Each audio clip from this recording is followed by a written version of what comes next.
Cadre പാർട്ടിയായിരുന്ന BJP. അലവലാതി പാർട്ടിയായി മാറിയെന്ന് എസ്.എൻ.ഡി.പി. യോഗം general secretary Vellappally Natesan. കേരളത്തിൽ ഭരണവിരുദ്ധ വികാരം ഇല്ലെന്നാണ് ഉപതെരഞ്ഞെടുപ്പ് ഫലം വ്യക്തമാക്കുന്നതെന്നും വെള്ളാപ്പള്ളി കണിച്ചുകുളങ്ങരയിൽ മാധ്യമങ്ങളോട് പറഞ്ഞു. ഭരണവിരുദ്ധ വികാരമാണെങ്കിൽ പാലക്കാട് കമ്മ്യൂണിസ്റ്റ് പാർട്ടി ബി.ജെ.പി. തമ്മിൽ 2000 വോട്ടിൻ്റെ വ്യത്യാസമില്ല. കണ്ടുപിടിക്കുന്നതിന് കൂടുതൽ വോട്ട് കിട്ടിയിട്ടുണ്ട്. അത് ഭരണവിരുദ്ധ വികാരം എന്ന് നമുക്ക് പറയാനുള്ളത്. ഉപതെരഞ്ഞെടുപ്പ് ഫലങ്ങൾ വ്യക്തമാക്കുന്നത് കേരളത്തിൽ ഭരണവിരുദ്ധ വികാരം ഉണ്ടായിട്ടില്ലെന്നാണ്. Cadre പാർട്ടിയായിരുന്ന BJP. അലവലാതി പാർട്ടിയായി.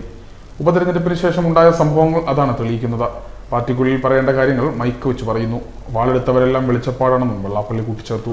ഒരു അലവലാതി പാർട്ടിയായി ഇപ്പോൾ മാറി. കാരണം ഒരു കേഡർ പാർട്ടിയായിട്ടല്ലേ ഇവിടെ നിന്നത്.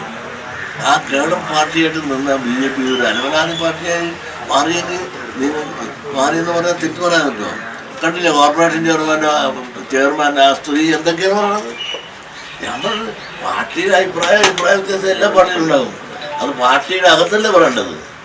ഇത് മൈക്ക് കെട്ടി പോകണമെന്ന് നടക്കുന്നത് അത് വളരെ മോശം.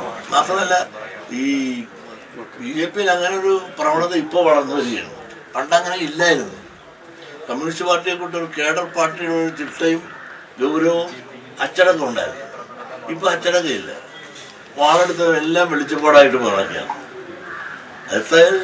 ആര് ചെയ്താലും ശരിയല്ല. ഏത് പാർട്ടി ആയാലും ശരിയല്ല.